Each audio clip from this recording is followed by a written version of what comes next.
The scent of lemon polish and old roses, that was my home. For 50 years, those walls had absorbed my laughter, my tears, the phantom aroma of my late husband Arthur's pipe tobacco, and the yeasty perfume of 1,000 Sunday loaves. Every creak in the floorboards was a familiar melody, every sunbeam through the lace-curtained window a comforting friend. My son, Mark, knew this. He'd grown up within those walls, his crayon marks still faintly visible on the inside of the pantry door, if you knew just where to look. A secret I'd kept from his more fastidious wife, Carol.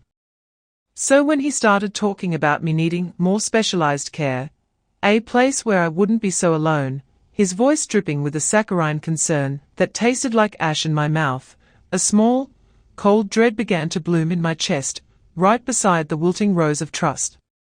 He painted pictures of cheerful communities, of activities and new friends, all while his eyes slid away from mine, never quite meeting my searching gaze. The brochures he brought were glossy, filled with smiling seniors playing bingo and strolling through manicured gardens, none of which looked anything like the dimly lit, linoleum-floored corridors of the Golden Valley Senior Care Facility, where he eventually deposited me, his hand patting mine with a finality that felt like a coffin lid closing. He'd said it was temporary, just until he could sort things out with my house, make it safer for me. He'd smiled, that charming, boyish smile that had always disarmed me, the one that now felt like a viper's grin. The door clicked shut behind him, and the scent of stale urine and despair, so unlike lemon polish and roses, became my new, unwelcome reality. The shock was a physical blow, leaving me breathless, a gaping wound where my heart used to be. My son, my only child, the boy whose scraped knees I'd kissed better, whose nightmares I'd soothed, had packaged me up like unwanted luggage and discarded me. The betrayal was a bitter, icy river flooding my veins, and in its chilling current, a fierce, unfamiliar resolve began to crystallize. He thought I was a frail old woman, easily duped, easily forgotten. He was about to learn just how wrong he was. He had left me in what he perceived as a waiting room for death, but he had inadvertently delivered me to a battlefield, and I, Alara, was not going down without a fight. The nightmare he thought he was escaping by placing me here was nothing compared to the one I would meticulously craft for him. He wanted my house, my savings, my dignity. He would get none of it. He would get, instead, a lesson in filial piety written in the ink of legal statutes, and served with the cold, hard steel of a mother's righteous fury. The initial hours, then days, were a blur of institutional greyness. The thin mattress, the lumpy pillow, the shared room with a woman whose moans were the constant soundtrack to my desolation. Mark's visits were brief, perfunctory, filled with more empty platitudes about how this was for the best, and how he was working tirelessly to manage my affairs. Each word was a fresh stab, twisting the knife of his initial betrayal.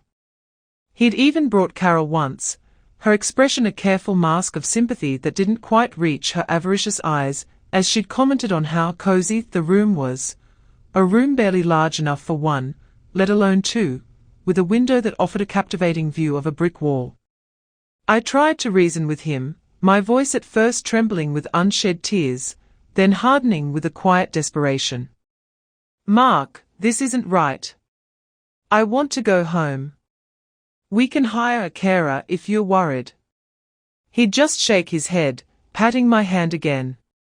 Mom, you're not thinking clearly. You're safe here. The doctors agree. What doctors? The ones he'd paid to sign off on his fabricated concerns. The ones who'd spent 5 minutes with me and declared me unfit to manage my own perfectly ordered life.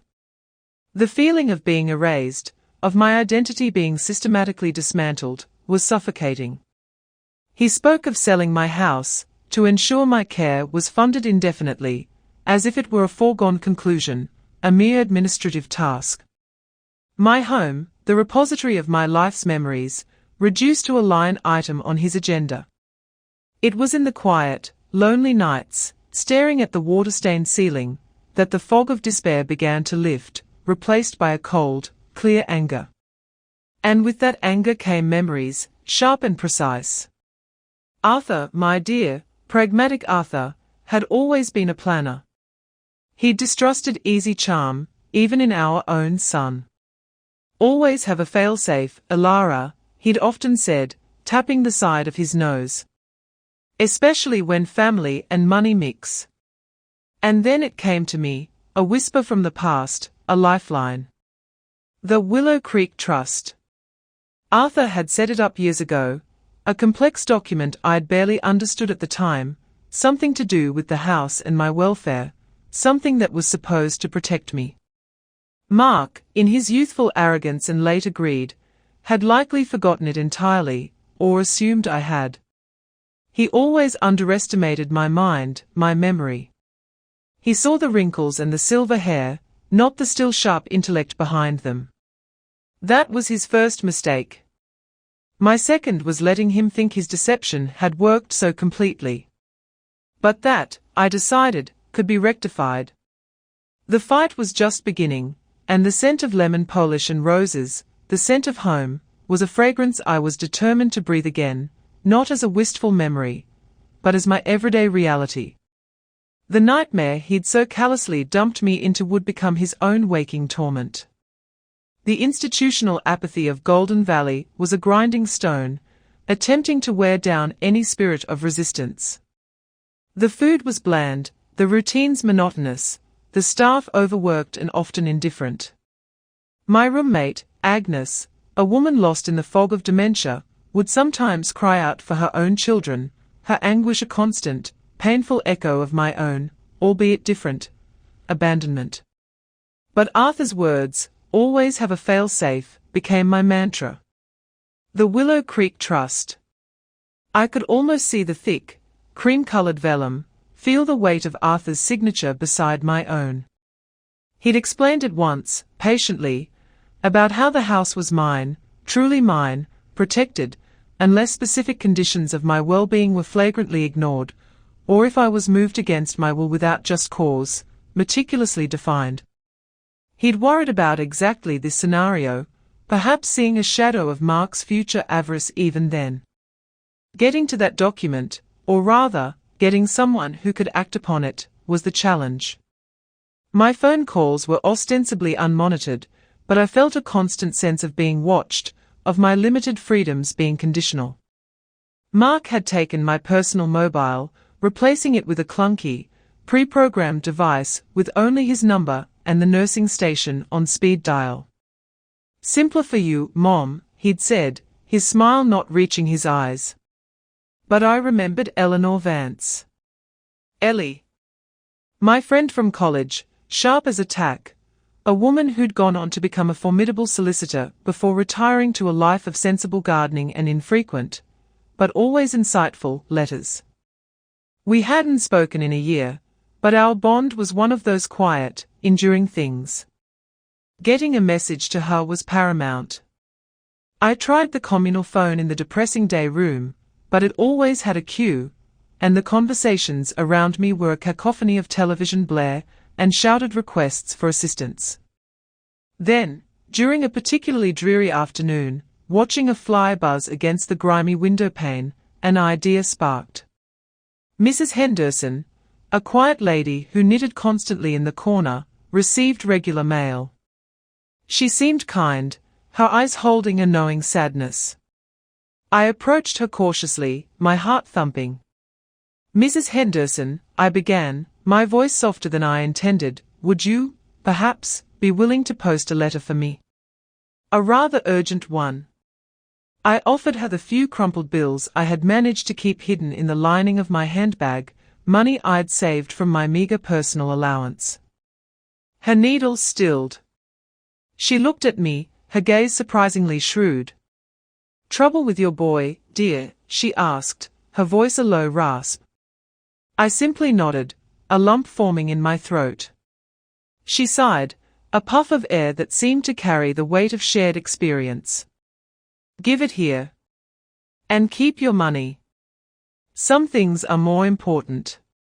That evening, by the dim light of the hallway spilling into my room, I painstakingly wrote to Eleanor, my hand shaking slightly, not from age, but from a potent cocktail of hope and trepidation.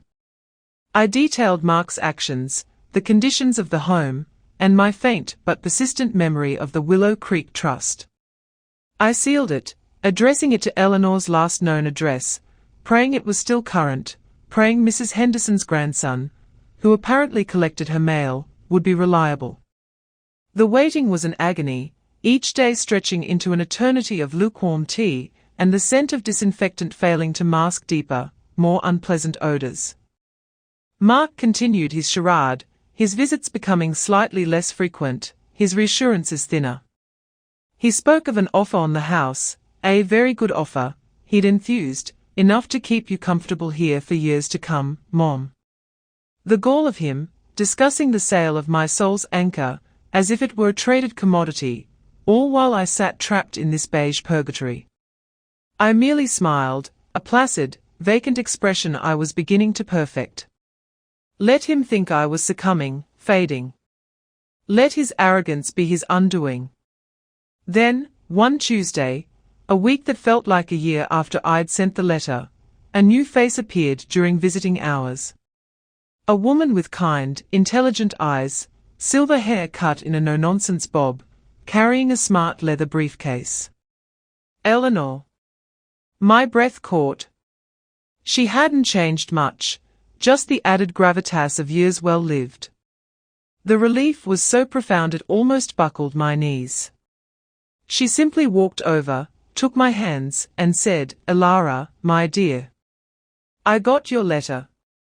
We have a lot to discuss. And in her calm, steady gaze, I saw not just a friend, but an ally, a warrior ready to stand with me.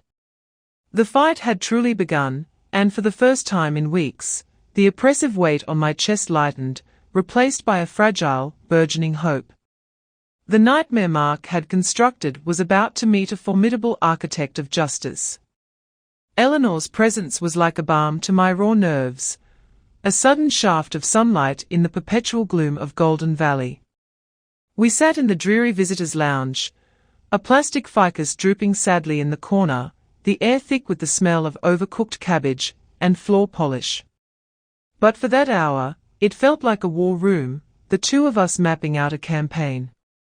Eleanor, ever the professional, listened intently as I recounted every detail, from Mark's first oily suggestions about my declining health, to the chilling finality of the nursing home door closing behind him.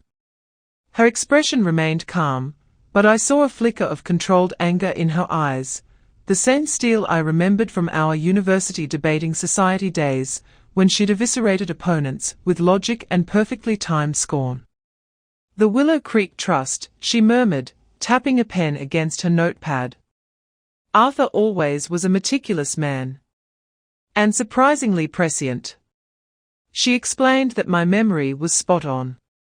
The trust was indeed designed to protect me, specifically stipulating that my primary residence, my home, could not be sold or encumbered if I was removed from it against my will or placed in substandard care, unless proven medically and legally incapacitated by a panel of independent specialists, not just a compliant GP handpicked by an interested party.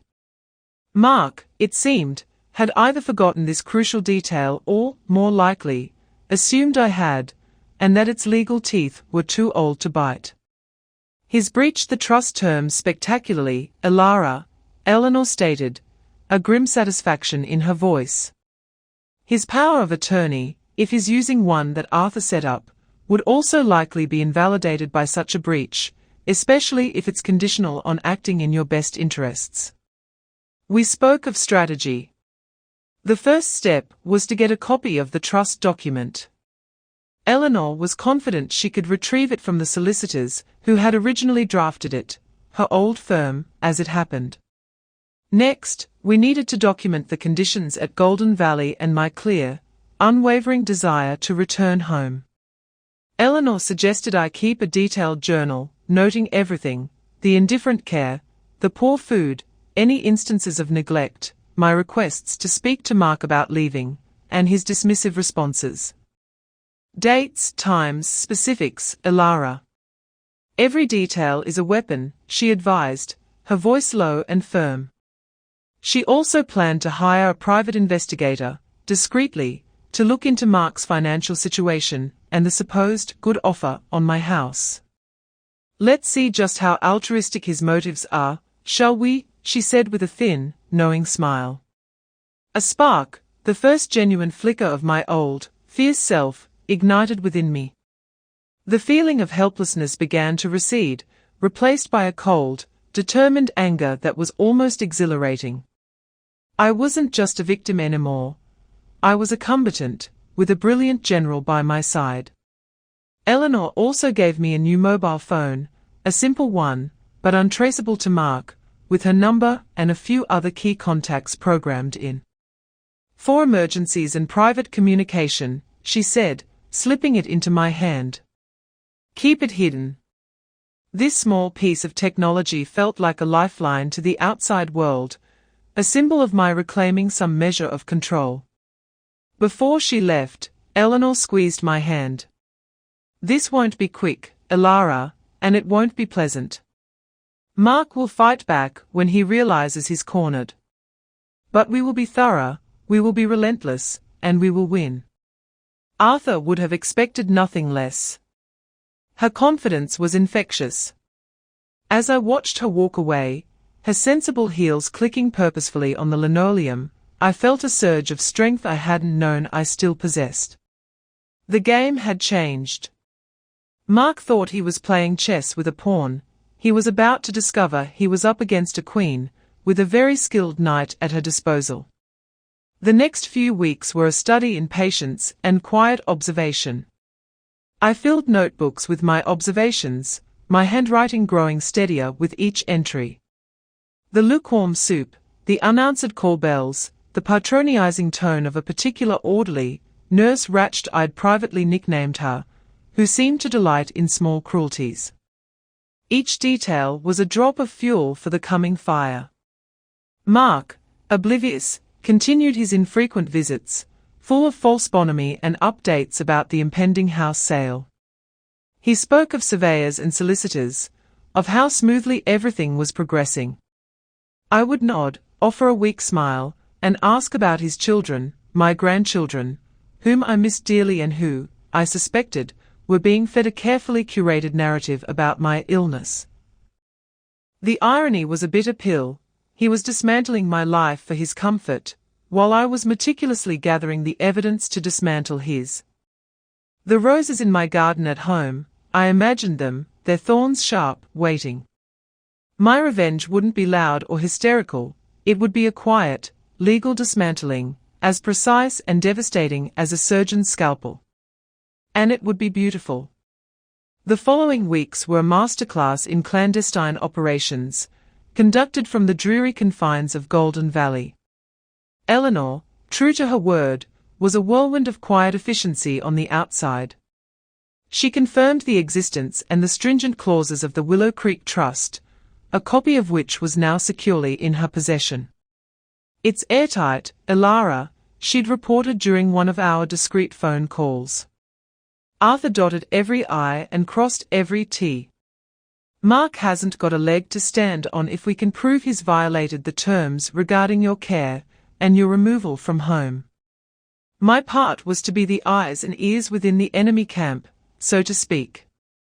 My journal grew thicker, filled with dated entries, observations of neglect, and snippets of conversations that revealed the systemic apathy of the place. I noted the medication mix-ups I witnessed with other residents, the long waits for assistance, the dismissive attitude of certain staff members when genuine concerns were raised. I even managed to get friendly with one of the younger, more compassionate care assistants, Sarah, who, after some gentle probing, confessed her own frustrations with the understaffing and poor management. She wouldn't testify, she was too scared of losing her job, but she unknowingly provided valuable insights into the facility's operational failings. Mark, meanwhile, remained blissfully ignorant, cocooned in his own arrogance. He'd call, his voice falsely cheerful, to tell me about the progress on the house sale. "The buyers are very keen, Mom. Just a few more bits of paperwork. We should have it all wrapped up by next month. Then you won't have to worry about a thing." The condescension in his tone was almost palpable. I'd make noncommittal noises, feigning a slight confusion that seemed to satisfy him, reinforcing his narrative of my gentle decline. He never asked about my well-being in the home beyond a cursory, "Everything all right there, then?" to which I'd mumble a vague affirmative. He didn't want to know. He just wanted my assets liquidated and my person conveniently warehoused.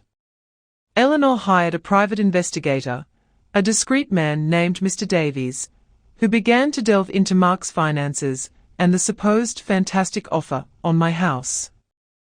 It didn't take long for the truth to surface, uglier than I could have imagined. The offer wasn't just good, it was significantly above market value, from a developer who had recently secured planning permission for luxury apartments on our street. Mark, it turned out, was also in considerable debt, a fact he'd carefully concealed. My house wasn't just to fund my care, it was to bail him out of his reckless financial decisions. The knowledge was a cold stone in my stomach, but it also hardened my resolve. This wasn't just about reclaiming my home, it was about stopping a predator, my own son, from consuming everything I'd worked for, everything Arthur and I had built. One afternoon, during a rare moment of quiet in the day room, I overheard Nurse Ratched on the phone, her voice sharp and dismissive. "Yes, Mr. Thorne, your mother is settled. No, she doesn't need another visit from you this week. She's perfectly fine." My ears pricked up. Mr. Thorne. That was Mark. He was actively discouraging visits from himself now, trying to make me fade further into the background. Or perhaps he was just too busy counting his chickens. I meticulously noted the date and time. Eleanor had also advised me to make official, documented requests for specific improvements to my care or for a meeting to discuss my discharge. I wrote polite, carefully worded letters to the facility manager, letters I knew Eleanor had advised would likely be ignored, thus strengthening our case of neglect. As predicted, they went unanswered, or were met with vague promises of looking into it. Each ignored request, each dismissive platitude from Mark, was another nail in the coffin of his deception. I felt a strange sense of calm, a detachment. The emotional wounds were still there, deep and aching, but they were now overlaid with a layer of icy resolve. I was no longer just Alara, the grieving widow, the abandoned mother. I was Alara, the strategist, the silent gatherer of facts, the architect of a carefully constructed legal counteroffensive. The scent of stale cabbage still clung to the air, but in my mind, I could already smell the faint, triumphant perfume of roses blooming in defiance, their thorns sharpened, ready for the reckoning that was surely, and deservedly, coming for my son. The day Eleanor made her first official move felt like the first crack of thunder after a long, oppressive humidity. She didn't call Mark. She didn't engage in pleasantries.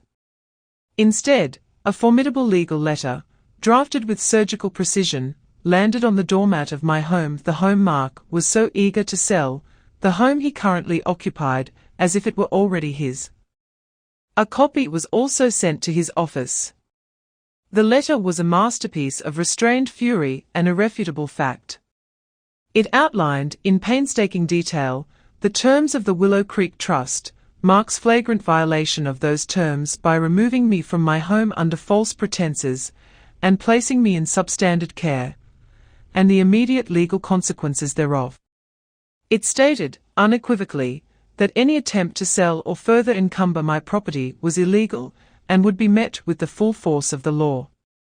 It demanded my immediate reinstatement to my home, with appropriate care arranged, or, failing that, my removal to a facility of my choosing, fully funded by the trust, which he, it was pointedly noted, was no longer in a position to manage due to his breach of fiduciary duty.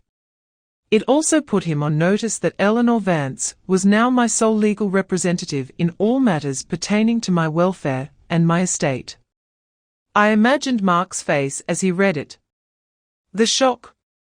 The dawning comprehension that his carefully laid plans were not just unraveling, but were about to explode in his face. Eleanor had described his likely reaction to me: disbelief, followed by anger, then panic. She wasn't wrong. My pre-programmed nursing home phone rang less than an hour after Eleanor estimated the courier would have delivered the letter. It was Mark, his voice no longer smooth and placating, but tight with a barely suppressed rage. "Mom? What is the meaning of this letter from this Eleanor Vance? What are you playing at?" I kept my voice deliberately weak, laced with a touch of confusion, a role I had rehearsed in my mind countless times. "Letter, dear. Oh, my head's been so muddled. Eleanor. Is that Ellie from college? She said she might pop by." "Pop by," he almost shouted. "She's threatening legal action. She's accusing me of mistreating you. After everything I've done for you." "Done for me?" I asked, letting a quaver enter my voice. "Mark, dear, this place, it isn't very nice. The food is so bland, and Agnes cries all night. I told you I wanted to go home." His response was a torrent of justifications, accusations, and threats. He accused Eleanor of being a meddling opportunist, of manipulating a confused old woman. He blustered about his power of attorney, about how he was only acting in my best interests. He even tried to gaslight me again. "Mom, you're not well. You don't understand these complex legal things. This woman is trying to drive a wedge between us." I let him rant. Each word he spoke was digging his own grave a little deeper. When he finally paused for breath, I said, very softly, "Mark, all I want is to go home. Or at least somewhere I feel safe and respected. Eleanor is just trying to help me achieve that. Arthur would have wanted her to help." The mention of Arthur, and the implication that his wishes were being honored by someone other than his own son, seemed to stun him into a brief silence. Then, his voice dropped to a lower, more menacing register. "You will regret this, Mom. You have no idea what you're doing. This will get very, very messy." "Perhaps," I replied, my voice still soft, but with an undertone of steel he had clearly never noticed before. "But messier for whom, Mark? I have very little left to lose. You, on the other hand." I let the sentence hang. The silence on the other end of the line was profound. He hung up without another word. That evening, there was a subtle shift in the atmosphere at Golden Valley. Nurse Ratched actually asked if my dinner was satisfactory. A small thing, but telling. News, even legal news, has a way of seeping through institutional walls. Eleanor called me later on our private line. "He's rattled," she said, a note of satisfaction in her voice. "He called my office, bellowing like a wounded bull. Demanded to speak to me, then tried to intimidate my secretary. He underestimated us, Ilara. Badly." "What happens next?" I asked, feeling a tremor of nervous anticipation. "Now," Eleanor said, her voice calm and resolute, "we watch him squirm. And we prepare for the next step. He won't give up easily. Greed is a powerful motivator. But so, my dear, is justice." The first volley had been fired. The battle lines were drawn. And I, Ilara, sitting in my threadbare armchair in the fading light of Golden Valley, felt a grim, fierce joy. He had started this, but I, with Eleanor's help, would finish it. The nightmare was just beginning to take shape for him, a spectre conjured from his own deceit. The weeks following Eleanor's initial legal salvo were a tense ballet of legal maneuvers, and Mark's increasingly desperate attempts to regain control. He tried everything. First, he attempted to have me declared mentally incompetent, petitioning a local court, with a hastily compiled report from the same compliant GP he'd used to justify my initial committal to Golden Valley. Eleanor, however, was prepared. She countered with a detailed psychiatric evaluation from a highly respected independent geriatric psychiatrist, Dr. Ramirez, whom she'd already engaged. Dr. Ramirez had spent several hours with me, not 5 minutes, and her report unequivocally stated that while I was understandably distressed by my situation, I was perfectly lucid, capable of making my own decisions, and possessed an intellect sharper than many men half my age.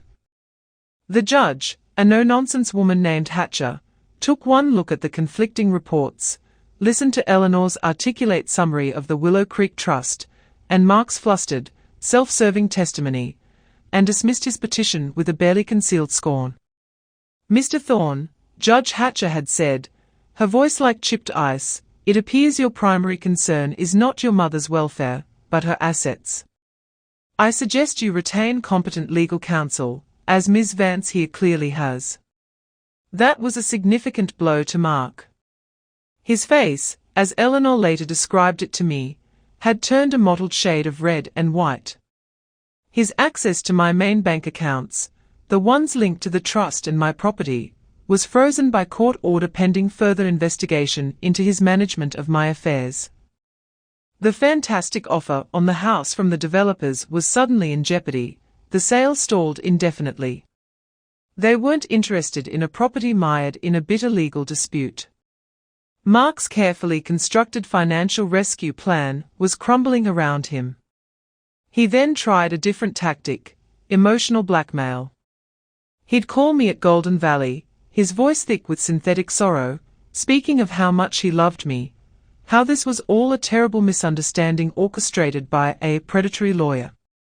He even brought my grandchildren, Lily and Tom, for a visit, their young faces etched with confusion and a parroted concern for Grandma's health. It was a low blow, using the children, and it stung.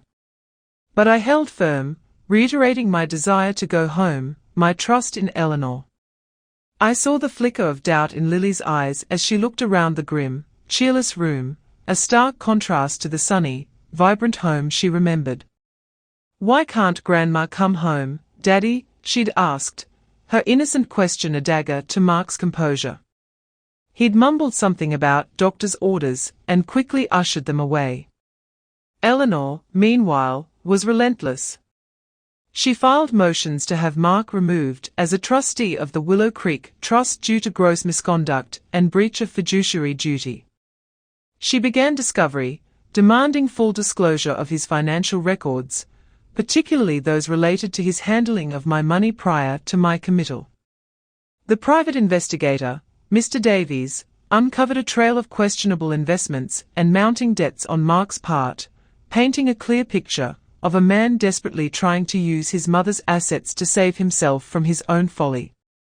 The pressure was clearly taking its toll on Mark. His visits to Golden Valley ceased altogether.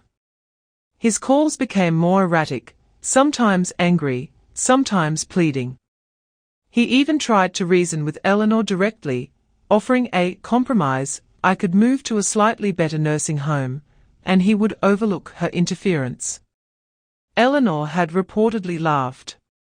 "Mr. Thorne," she'd told him coolly, "the only compromise acceptable to my client is her full reinstatement to her home, and your complete removal from any involvement in her affairs. And perhaps a sincere apology, though I doubt you are capable of one." The staff at Golden Valley, sensing the shift in power, began to treat me with a newfound, if still cautious, respect. Nurse Ratched even offered me an extra biscuit with my tea, a pathetic olive branch I accepted with a regal nod. I was still physically confined, but my spirit was soaring. The walls of my cage were beginning to shake. I spent my days reading the books Eleanor brought me, writing in my journal, and talking with her on our private line, planning our next moves. There was a grim satisfaction in watching Mark's edifice of deceit begin to crumble, brick by painstaking brick. He had sown the wind, and he was now reaping the whirlwind. The nightmare he'd intended for me, the slow fade into oblivion, was instead becoming his own, a public and legal unraveling. And I, from my vantage point in this supposed haven of neglect, was the silent, patient architect of his descent, armed with truth, justice, and the enduring strength of a mother betrayed. The roses were not just blooming in my imagination anymore. I could almost smell their defiant, thorny perfume. The turning point, the moment the ground truly crumbled beneath Mark's feet, came during a court hearing specifically addressing the management of the Willow Creek Trust and my right to return home. Eleanor, calm and formidable, presented her case with meticulous precision. She laid out the clear terms of the trust, the documented evidence of my lucid state of mind, the substandard conditions at Golden Valley, and my explicit, repeated desire to leave. She then presented Mr. Davies's damning report on Mark's financial mismanagement, and his desperate attempts to liquidate my primary asset, my home, to cover his own significant personal debts. A fact that painted his concern for my welfare in a very different, much harsher light. Mark, represented by a flustered-looking solicitor, who seemed increasingly uncomfortable, tried to argue that he had always acted in my best interests, that my health was genuinely failing, and that Eleanor was an interloper who had poisoned my mind against him. But his arguments, unsupported by credible evidence and delivered with a sheen of self-pity, fell flat. Judge Hatcher listened, her expression unreadable, as Mark's solicitor stumbled through his defense. Then, she turned her gaze to Mark. "Mr. Thorne," she said, her voice devoid of warmth, "the evidence presented suggests a clear and egregious breach of trust. It appears you have systematically attempted to defraud your mother, divest her of her property, and confine her against her will for your own financial gain. This court does not look kindly upon such actions, particularly when they target vulnerable members of our society." The words hung in the air, heavy and damning. Mark visibly paled. The judge then delivered her ruling. Mark was to be immediately removed as a trustee of the Willow Creek Trust. A court-appointed independent trustee would be assigned to manage its affairs strictly according to Arthur's original intentions and in my best interests. Furthermore, an immediate injunction was placed, preventing the sale of my house, and ordering that arrangements be made forthwith for my return home, with all necessary care and support to be funded by the trust. The judgment also stipulated that Mark was to have no further unsupervised contact with me, and any visitation would be at my sole discretion. And finally, Judge Hatcher referred Mark's conduct to the District Attorney's Office for investigation into possible elder financial abuse and fraud. That was the true beginning of his nightmare. Not just financial ruin, which was now almost certain, but the very real prospect of criminal charges. The carefully constructed image of the concerned son, the successful businessman, was irrevocably shattered. Eleanor called me from the courthouse, her voice tinged with triumph. "We did it, Elara. We absolutely did it. He's finished." A wave of emotion washed over me, relief, vindication, a profound sadness for the son I had lost long before this battle began, and a fierce, almost savage joy.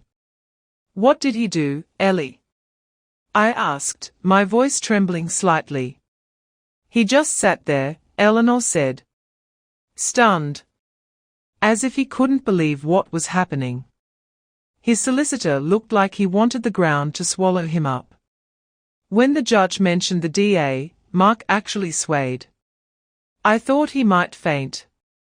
The nightmare I had envisioned for him was no longer a vague concept, it was a stark, legal reality. He had sought to confine me, to erase me, and now he was the one trapped, his reputation in tatters, his future uncertain, his freedom potentially at stake. The news of the court ruling spread through Golden Valley like wildfire. The facility manager, a Mr. Henderson, who had previously been all but invisible, suddenly appeared at my door, wringing his hands, offering profuse apologies for any lapses in care, and assuring me of his utmost cooperation in facilitating my departure. Even Nurse Ratched offered me a genuine, if slightly terrified, smile. I packed my few belongings with a quiet dignity. The thin blankets, the depressing beige cardigan they'd provided, I left them all behind. I wanted nothing from this place except my freedom and my name. As I was wheeled out, past the curious gazes of other residents, some of whom offered small, hopeful waves, I felt a sense of profound release. The scent of stale cabbage and despair was finally receding, to be replaced, I hoped, by the familiar, comforting aroma of lemon polish and roses. My home awaited. And Mark? Mark was left to face the music, a discordant symphony of his own making. His nightmare was just unfolding, the legal machinery grinding slowly but inexorably towards a reckoning he could no longer ignore, nor escape. The journey back to my little house on Willow Creek Lane was surreal. Eleanor drove me, her car smelling pleasantly of leather and old books, a stark contrast to the antiseptic odors I'd grown accustomed to. As we turned onto my street, my heart hammered against my ribs. There it was.